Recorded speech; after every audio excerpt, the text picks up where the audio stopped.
तो दोस्तों नमस्कार, जय आरसीएम। और आज की जो हमारी मीटिंग है वो बहुत इंपॉर्टेंट मीटिंग रहेगी उन साथियों के लिए जो आरसीएम बिजनेस में आकर के अब अपने ड्रीम बिल्ड कर चुके हैं, एक डिसीजन ले चुके हैं कि अब तो बस करना ही है कुछ, अब तो अपने ड्रीम्स को पूरा करना ही है। आरसीएम बिजनेस को एज ए प्लेटफॉर्म लेकर के अब आगे बढ़ना है। तो उन साथियों को एक छोटा सा मेरा प्रयास है, मेरी कोशिश है कि एक ऐसा मार्गदर्शन मिले ताकि वो शुरुआत कर सकें और ऐसे जरूरी छोटे छोटे काम जो उन्हें शुरुआती दौर में करने शुरू कर देने चाहिए, तो उस पर मैं अपनी बातचीत करूंगा। कुछ साथी अगर नए हैं तो मैं अपना थोड़ा सा इंट्रोडक्शन दे देता हूँ। मेरा नाम मनीष कालरा है, मैं यहीं गुड़गांव हरियाणा में रहता हूँ। और आजकल करीब करीब 17 से 18 राज्यों में मेरी टीम है, तो बहुत सारा घूमने फिरने का भी मौका मिलता है। और मेरा बचपन से ड्रीम भी था कि मैं खूब अपने पूरे देश में जाकर के गाँव में, शहरों में, अलग अलग सिटीज में जाऊं, घूमूं, अपना एंजॉय करूं। और लेकिन मेरा जो मेन बिजनेस रहा है पिछले 17-18 साल से, वो केटरिंग बैकग्राउंड रहा है, फूड सप्लाई बिजनेस में रहा हूं मैं। तो इस वजह से एक लिमिटेड सर्कल में अपने ही शहर में सुबह से शाम तक बस काम करते रहते थे, लेकिन सपने जरूर देखते थे कि कभी ऐसे दिन आएगा लाइफ में कि हमें भी पूरा घूमने फिरने को मिलेगा, पूरे देश में ट्रैवल करने का मौका मिलेगा। तो अचानक आरसीएम बिजनेस गुरुदेव हेमंत शर्मा जी के माध्यम से मेरी लाइफ में आया। और मुझे एक ही चीज क्लिक की कि अगर मैं इस दुनिया में नहीं रहा तब भी मेरा बिजनेस चलता रहेगा, और अगर मैं अपने गुड़गांव में नहीं रहा तब भी मेरा बिजनेस चलता रहेगा। तो मैंने इस बिजनेस को स्टार्ट किया, लगातार इस पर काम किया, और बहुत छोटे छोटे काम मुझे बताए गए, उन छोटे छोटे कामों को लगातार लगातार करता चला गया। और अभी आरसीएम बिजनेस में टेक्निकल अचीवर बन के अच्छी इनकम भी ले पा रहा हूँ और अपने सपनों को पूरा कर पा रहा हूँ। खूब घूमता फिरता हूँ, खूब ट्रेवल करता हूँ, 2 ढाई 3 हज़ार किलोमीटर ऐसे ही अपनी गाड़ी से करके आ जाता हूँ, मुझे भी पता नहीं चलता वो कब कब में हो जाता है। अभी लेटेस्ट परसों हम लोग नागपुर से ही वापस आए हैं, उज्जैन भी गए थे हम लोग, तो बहुत अच्छा वो ट्रिप रहा हमारा। और अभी आगे की भी बहुत सारी आगे की प्लानिंग्स हैं, कभी इस पर बातचीत करेंगे हम। और बहुत सारे रोड ट्रिप्स मेरे आगे के भी प्लान है। तो बिल्कुल ज्यादा देरी ना करते हुए मैं पॉइंट पे आता हूँ। कभी परिचय पूरा लंबा, कभी फुर्सत में फिर से करेंगे।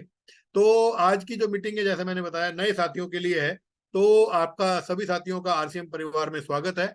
और अब आप सीरियस हैं अपने बिजनेस को लेकर, अपनी लाइफ को लेकर, इसलिए आप यहाँ हैं। और अब आप बिल्कुल अपनी कुर्सी की पेटी बांध लो, क्योंकि अब आपको काम मिलने वाला है। क्योंकि अब वो कहते हैं ना कि गुरुदेव हेमंत शर्मा जी एक बात बार बार बोला करते हैं कि आपको अगर कुछ खरीदना है तो उसकी कीमत तो देनी पड़ेगी। कुछ चीज आपको हासिल करनी है, कुछ चीज पानी है आपको, तो कीमत तो देनी पड़ेगी। बिना कीमत दिए आपको कुछ बड़ा नहीं मिलने वाला। मतलब अगर बड़ा चाहिए तो बड़ी कीमत देनी पड़ेगी, छोटा चाहिए तो छोटी कीमत देनी पड़ेगी, लेकिन कीमत तो देनी पड़ेगी।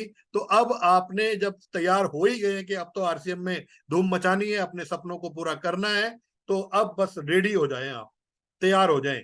और कुछ बातें मैं पहले करूंगा जो शुरुआती दौर में हमें शुरुआती दौर में मिली। और welcome to journey of success, कामयाबी की जर्नी में, कामयाबी की यात्रा में आपका स्वागत है। क्योंकि अब आपका व्हीकल बदल चुका है, अब आपका साधन बदल चुका है। गुरुदेव सतीश पंडित जी एक बात अपने काफी टेप्स में बोला करते हैं। वो बोलते हैं कि एक आपके पास में अगर कार है, उस कार को आप 180 की तेज स्पीड पे चला लो, आप 250 की स्पीड पे चला लो, एक्सप्रेस वे पे ले जाओ, मर्सिडीज आपके पास आ जाए, आपकी छोटी कार से वो बड़ी कार हो जाए, और बड़ी कार हो जाए, वो लैम्बोर्गिनी भी हो जाए, कितनी बड़ी कार भी हो जाए, लेकिन वो उड़ तो नहीं सकती। लेकिन अगर आपको उड़ना है तो आपको अपना थोड़ा सा क्लास चेंज करना पड़ेगा, व्हीकल चेंज करना पड़ेगा। ऐसे ही आप जो भी जॉब कर रहे हैं, आप जो भी अपना बिजनेस कर रहे हैं, वो बिजनेस आपको 1 लाख महीना, 2 लाख महीना, 5 लाख महीना कितना दे सकता है। लेकिन अगर आपको एक बहुत बड़ी इनकम, और उसके साथ साथ, क्योंकि ट्रेडिशनल बिजनेस में जब आपकी इनकम बढ़ती है तो आपके पास समय की शॉर्टेज, टाइम की शॉर्टेज होना शुरू हो जाती है। लेकिन नेटवर्क मार्केटिंग में आपका सिस्टम बिल्ड होना शुरू होता है, और जैसे जैसे आपकी इनकम बढ़ती है वैसे वैसे आपको फ्रीडम मिलनी शुरू हो जाती है। तो ट्रेडिशनल मार्केट जो है, जहां पर आप जॉब कर रहे हैं, बिजनेस कर रहे हैं, वो एक व्हीकल है। लेकिन अब आपका व्हीकल चेंज हो गया, क्योंकि RCM business network marketing, direct selling एक ऐसा व्हीकल है, एक ऐसा प्लेटफॉर्म है जहां पर आप उड़ान भर सकते हैं। तो अभी आपको वो कार को छोड़कर हवाई जहाज में आना पड़ेगा। और हवाई जहाज का एक नियम है कि इसको गलियों में नहीं उड़ाते, इसको तो पूरे देश में घुमाते हैं। तो आपके बिजनेस को अगर आपको बड़ा करना है तो आपको अपनी सोच को अब थोड़ा वाइड करना है, थोड़ा थोड़ा बड़ा करना है। अपने गली से, अपने मोहल्ले से, अपने शहर से बाहर निकल करके पूरे देश में अपने बिजनेस को अभी फैलाने का टाइम आ गया। और आपके पास में बहुत अच्छा मौका है, बहुत अच्छा मौका है। ऑनलाइन बिजनेस के माध्यम से अपने बिजनेस को आप ऑल ओवर इंडिया में फैला सकते हैं। अगर अब भी हम बात करें तो हमारे साथ सीकर राजस्थान से ओम राठौर जी भी बैठी हुई हैं। गुजरात से गुजरात खंभात आनंद जिले से सुरेश भाई भी बैठे हुए हैं। दिल्ली से दिनेश भाई भी बैठे हुए हैं। सोना से सुनील वर्मा सर भी बैठे हुए हैं। चेन्नई से भारती जी भी हमारे साथ बैठी हुई हैं। बंगाल से शंभू मन्ना जी की टीम भी बैठी हुई है। तो अभी भी अगर हम बात करें छोटी सी मीटिंग में भी हमारे पास बहुत सारे अलग अलग स्टेट से, मैं माफी चाहूंगा अगर मैं याद नहीं कर पाया, किसी साथियों का नाम नहीं ले पाया, तो बहुत दूर दूर से सभी साथी बैठे हुए हैं। तो अभी ऑनलाइन बिजनेस के माध्यम से आप अपने बिजनेस को ऑल ओवर इंडिया में फैला सकते हैं। बस आपको करना यह है कि ऑनलाइन मीटिंग के जो लिंक है, अभी शुरुआत हो गई है मेरी बात, नए साथियों को करना क्या है, अभी आप पॉइंट नोट करना शुरू कर देंगे तो ज्यादा अच्छा है। अभी व्हीकल चेंज हो गया है, आपको ऑनलाइन मीटिंग जो देखते हैं आप उसको ज्यादा से ज्यादा शेयर करने का टाइम आ गया है। तो ऑनलाइन मीटिंग को आप शेयर करना शुरू करें। तो ये आपको पहला पॉइंट मिल गया होगा। और अगला जो पॉइंट मैं बताना चाहता हूं कि अगर if you enjoy the journey you will not get exhausted. अगर आप चाहते हैं कि आप आरसीएम बिजनेस में एंजॉय करते हुए आगे बढ़े, थके ना, तो आपको अपनी जर्नी को जो है वो एंजॉय करना पड़ेगा। जल्दबाजी में अगर आप कोई काम करेंगे तो आप थकेंगे। हम लंबा लंबा ट्रैवल करते हैं, अगर हम अपना मान लो मुझे 1200 किलोमीटर ड्राइव करके जाना है, तो मान के चलो अगर मैं अपनी गाड़ी को दौड़ाऊंगा, जल्दी पहुंचने की कोशिश करूंगा, तो थक जाऊंगा। लेकिन अगर मैं 70 80 90 की स्पीड पे आराम से चलता रहूंगा, तो थोड़ा ब्रेक भी ले लूंगा, फिर चलूंगा, थोड़ा ब्रेक भी ले लूंगा, तो बिना थके लंबा से लंबा सफर भी मैं तय कर सकता हूं। तो अगर आपको इस जर्नी को एंजॉय करना है, थकना नहीं है, थकना नहीं है, तो आपको बिल्कुल रिलैक्सिंग मोड में लगातार चलना। पर ये भी नहीं कि इतना ही रिलैक्स कर लो, इतना ही रिलैक्स भी मत कर लो कि वो हम तो बिल्कुल रिलैक्स हैं। तो वो थोड़ा सा स्पीड तो लेकर के चलनी है, मतलब इतना लोड तो लेकर के चलना है कि थक के ना बैठ जाए। तो एक रेगुलर कंसिस्टेंसी की स्पीड से, 70 80 की स्पीड से, ना तो 40 50 की स्पीड, ऐसे समझा सकता हूँ आपको, ना तो 40 50 की स्पीड, ना 120 130 की स्पीड के एक्सीडेंट हो जाए। एक 70 80 की स्पीड, एक कंसिस्टेंट स्पीड के साथ में लगातार आपको चलना है और जर्नी को एंजॉय करना है। और सक्सेस जो है वो, अगर आप संघर्ष में मजा लेते हो, तो हमारे यहाँ पे तो वो भी है, संघर्ष में मजा लेने की आदत। तो आपको संघर्ष में भी मजा लेते हुए ही आगे बढ़ना है, तो आप थकेंगे नहीं। अगला जो पॉइंट है हमारे गुरुदेव जो हमें सिखाते हैं वो है कि अब आपको स्ट्रगल के लिए तैयार होना है, अब आपको रिजेक्शन के लिए तैयार होना है। एक बात हमारे पास यहाँ बोली जाती है कि आरसीएम बिजनेस में जब आपको टीम बनानी है, तो आपको इस बात को समझना है कि आपको बहुत सारे लोगों की जरूरत नहीं है। शुरुआती दौर में अगर आपको आपकी टीम में 2 से 5 साथी भी मिल जाते हैं जो स्ट्रगल करने को तैयार हैं, जो सीखने को तैयार हैं, जो कहना मानने को तैयार हैं, जो थोड़ा बदलने को तैयार हैं, ऐसे 4 से 5 साथी भी आपको शुरुआती दौर में मिल जाते हैं, तो आपका काम आसान हो गया। अब ये 4 5 साथी जो क्रीम हैं, जो बहुत पॉजिटिवली आपकी टीम में आकर काम करेंगे, आपको वो एक दिन में नहीं मिल जाएंगे। आप हो सकता है 50 लोगों को आरसीएम के प्लान और प्रोडक्ट की जानकारी दें, 100 लोगों को आरसीएम के प्लान और प्रोडक्ट की जानकारी दें, 100 में से 5 मिलने वाले हैं। लॉ ऑफ एवरेज काम करता है। तो इसलिए आपको रिजेक्ट होने के लिए तैयार होना है। अब जब भी आप किसी से आरसीएम के प्रोडक्ट और प्लान की जानकारी शेयर करें, और जब आपको लगे कि मुझे अब अपनी टीम बिल्ड करनी है, क्योंकि अकेला कब तक मैं काम करूंगा, मुझे टीम तो बनानी ही पड़ेगी, तो आपको उस साथी तक जो बहुत पॉजिटिव है वहां तक पहुंचते पहुंचते बहुत सारी रिजेक्शन मिलेगी। और पिछले कई सालों में मैंने ये देखा है कि थोड़ी सी रिजेक्शन के बाद हम हिम्मत हार जाते हैं। और मैं आपको ये बात कह के मोटिवेट करना चाहता हूं कि कोई साथी अगर आपकी बात को मना कर रहा है, मैं बार बार सुमित जी हैंड रेस कर रहे हैं, मैं एक बार पहले उनसे पूछ लेता हूँ। सुमित जी कुछ कहना चाह रहे हैं? आप अपने माइक को अनम्यूट कर सकते हैं। ठीक है सर, आपकी बात कंप्लीट हो जाए उसके बाद मैं बोलूंगा। मैं पहले आपकी बात सीख रहा हूँ, सुन रहा हूँ, उसके बाद बोलूंगा सर। ओके ओके ठीक अभी ना कृपया ना कोई हैंड रेज ना करें, ताकि वो बोर्ड के सामने दिखता है, डिस्टरबेंस होती है। है। जो जो सवाल उसको बाद दिमाग में में आए ना करेंगे। सर, वो आप नोट करते रहें, फिर एक साथ हम ले लेंगे, कोई जी दिक्कत जी जी। नहीं। वो हैंड रेज होता है ना, मुझे फिर ध्यान मेरा वहां चला जाता है, इसलिए और कुछ नहीं है।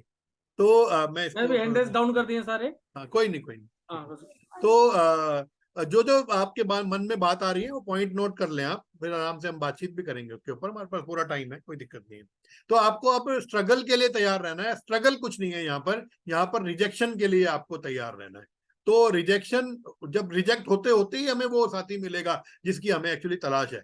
तो अगला जो पॉइंट है वो है ready to learn. Ready to learn, अब आपको सीखने के लिए भी तैयार रहना पड़ेगा, क्योंकि हम जिस फील्ड में हैं, आप अपने क्षेत्र में माहिर हो सकते हैं। आप टीचर हैं तो अपनी टीचिंग लाइन में माहिर हो सकते हैं। आप अपना बिजनेस करते हैं तो अपने बिजनेस लाइन में माहिर हो सकते हैं। जो भी आपकी फील्ड है जिसमें आपकी एक्सपर्टीज है, जो भी आपने पढ़ाई की है इतने साल, तो उसमें आप एक्सपर्ट हैं। लेकिन आरसीएम बिजनेस में अभी आप नए हैं, तो आपको नए सिरे से चीजें सीखनी है। तो अभी आपको सीखने के लिए तैयार रहना है। और अपनी अपलाइन का कहना मानना है। Ready to obey upline, but use common sense. Upline का कहना तो मानना है, लेकिन इतना नहीं मान लेना कि अगर कोई गलत बात भी कह रहे हैं तो गलत बात भी मान लेनी है, ऐसा नहीं। अपलाइन को भगवान नहीं मानना है। अपलाइन को कोच मान सकते हो आप, लेकिन अपलाइन को भगवान ना माने। अपलाइन को भगवान मानने से फिर कहीं ना कहीं हम फिर वो ऐसी चीजें भी करना शुरू कर देते हैं। अपलाइन ने बोल दिया तो फिर हम सब कुछ करना शुरू कर देंगे, वो भी गलत है। तो यहाँ पर एक बात लिखी है मैंने कि गुड फेथ रखें, ब्लाइंड फेथ मत रखें। एक अच्छा विश्वास होना चाहिए, लेकिन अंधविश्वास ना करें अपनी अपलाइन पे कि जो कह दिया चुपचाप मान लिया, ऐसा नहीं। थोड़ा सा विरोध भी करना सीखें कि आप अपनी अपलाइन से पूछिए कि सर, अगर मैं जो आप मुझे बता रहे हैं, क्या मैं इससे और अच्छा कर सकता हूँ? ऐसा भी तो हो सकता है। तो थोड़ा सा तो विरोधाभास अपने अंदर रखना ही पड़ेगा। और अपलाइन का कहना माने। वो कहते हैं कि अनुमान गलत हो जाता है, अनुभव गलत नहीं होता। तो आपके जो अपलाइन है, उन आप जो काम करोगे वो अनुमान से करोगे, लेकिन आपके अपलाइन जो है वो अनुभव से कर रहे हैं। इसलिए गुड फेथ रखना जरूरी है, कहना मानना जरूरी है, लेकिन ब्लाइंड फेथ नहीं। ब्लाइंड फेथ कभी नहीं रखना है हमें। तो आपको रेडी टू चेंज, अपने आप को बदलने के लिए आपको अब तैयार होना है। थोड़ा सा अपने लाइफस्टाइल को बदलना है, थोड़ा सा बात करने का तरीका, थोड़ा ड्रेस कोड, थोड़ा स्टाइल, थोड़ा सा स्मार्ट दिखना शुरू करना है। थोड़ा सा बदलाव पहले से आपको अब शुरुआत करनी होगी, अगर आप सीरियसली आरसीएम बिजनेस में आगे बढ़ना चाह रहे हैं तो। और एक बात हमेशा अपने आप से पूछनी, always think when quitting comes in mind why I started. जब भी आपका मन करे कि अब बहुत हो गया, अब मुझे अब नहीं, बस और नहीं, छोड़ना है, अब आरसीएम करना ही नहीं है, तो एक बार मन में बैठकर अपने आप से ही सवाल जरूर पूछना है कि मैंने किस कारण से इसको शुरू किया था। तो जिस दिन आपको वो चीज समझ में आ जाएगी, तो फिर आप कभी छोड़ोगे ही नहीं। वो पुराना कारण जिसकी वजह से आपने शुरू किया था, तो वो आपको हमेशा मन में रखना है। Always keep your dream in mind. अपने सपनों को अपने मन में आप संभाल करके रखें, और प्री प्ले करें all the time. Pre play का मतलब समझते हैं?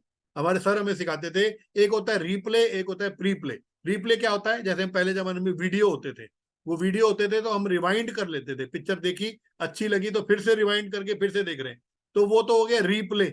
या फिर कोई मैच हो गया और मैच का रीप्ले आता था बाद में कि मैच एक बार हो चुका है, अब वो दोबारा आप देख रहे हैं उसको, रीप्ले। तो एक हो गया प्री प्ले, यानी जो होने वाला है वो बाहर की दुनिया में तो अभी हुआ ही नहीं है, लेकिन आपके मन में है, ये आपका ड्रीम है। चाहे वो आपकी कार का ड्रीम है, चाहे वो आपकी बाइक का ड्रीम है, चाहे वो आपके घर का ड्रीम है, चाहे वो जो भी आपका ड्रीम है, चाहे वो आपको ट्रेवल करना है, आपको क्रूज पे जाना है, आपको आपको यूएस घूम के आना है, आपको यूरोप घूम के आना है, आपको दुबई घूम के आना है, आपको गोवा घूम के आना है, आपको जो भी घूमना है, जो भी आपका ड्रीम है, वो ड्रीम को आप प्री प्ले करें। मतलब आपके आंखों के सामने, जैसे मैंने अभी आंख बंद की है, तो मेरा ड्रीम मेरे आंखों के सामने प्ले होना शुरू हो गया, चलना शुरू हो गया। तो वो प्री प्ले 24 घंटे, अगर आपके ड्रीम को आप प्री प्ले अपने मन में 24 घंटे चलाते रहेंगे, तो वो आपको एक्साइटेड रखेगा। तो अपने ड्रीम को आप हमेशा मन में रखें। और स्टार्ट, एक बात बहुत इंपॉर्टेंट जो हमें शुरुआती दौर में सिखाई गई थी, मैं आपको भी बताना चाहता हूं, कि start using word challenge in place of problem. बहुत लोग बोलते हैं ना कि मैं करना तो चाहता हूं लेकिन मेरी प्रॉब्लम है। वो प्रॉब्लम ही नेगेटिव वर्ड है। प्रॉब्लम को अपने मन से हटा करके उसको चैलेंज बनाए, चुनौती बनाए कि अब जो भी आपकी लाइफ में प्रॉब्लम है ना, वो प्रॉब्लम नहीं है, वो है अब चैलेंज। उसको चैलेंज बोले कि ये चैलेंज है मेरी लाइफ में, बस इस चैलेंज से ही लड़ना है। तो चैलेंज वर्ड जब आप बोलेंगे ना उस प्रॉब्लम को, तो फिर वो चुनौती, वो कहते हैं ना, अब आपने चुनौती स्वीकार कर ली। और एक वर्ड और है इन्वेस्टमेंट, कि जैसे आज एक सेमिनार है और सेमिनार में 150 रुपए का टिकट है, तो ये खर्चा नहीं है, इसको आप इन्वेस्टमेंट बोलना शुरू करें। वो खर्चा नहीं होता, बेसिकली वो इन्वेस्टमेंट होता है। तो इस तरीके से ये छोटे छोटे वर्ड्स को आप चेंज करेंगे तो खर्चा जो है वो नेगेटिव वर्ड है, इन्वेस्टमेंट पॉजिटिव वर्ड है, प्रॉब्लम नेगेटिव वर्ड है, चैलेंज पॉजिटिव वर्ड है। तो वो अपने आप ही ना वो चीज, फिर हमारा वो बात करने का तरीका, हमारा सोचने का तरीका भी बदल सकता है। और छोटी छोटी कैलकुलेशन लगाने से आरसीएम नहीं चलता, क्योंकि आरसीएम दिमाग से नहीं, आरसीएम दिल से चलता है। तो दिल से अब हम आरसीएम करेंगे तो फिर हम ये नहीं सोचेंगे कि वहां गए इतने का तेल लगा, वहां गए इतने का खर्चा हुआ, वहां तो गए, हम तो सोच के गए थे कि 10 लोग मिलेंगे लेकिन मिला एक ही आदमी। तो वो छोटी छोटी कैलकुलेशन जब हम लगाते हैं ना, तो वो सतीश पंडित जी एक बात बोला करते हैं कि दिमाग जो है ना वो हिसाब किताब लगाता है और दिल हिसाब किताब कभी नहीं लगाता, दिल तो बस दिल से चलता है। तो आरसीएम बिजनेस दिमाग से नहीं दिल से चलता है, इसलिए आप आरसीएम को दिल से करें और छोटी छोटी कैलकुलेशन ना लगाएं। क्योंकि जब एक मोटा चेक आएगा ना, टेक्निकल अचीवर जब बन जाएंगे, जब 1 लाख का चेक आएगा, वो सारी पीछे के सारे आपके जो भी आपने इन्वेस्टमेंट किए ना, वो एक ही चेक सब बराबर कर देता है।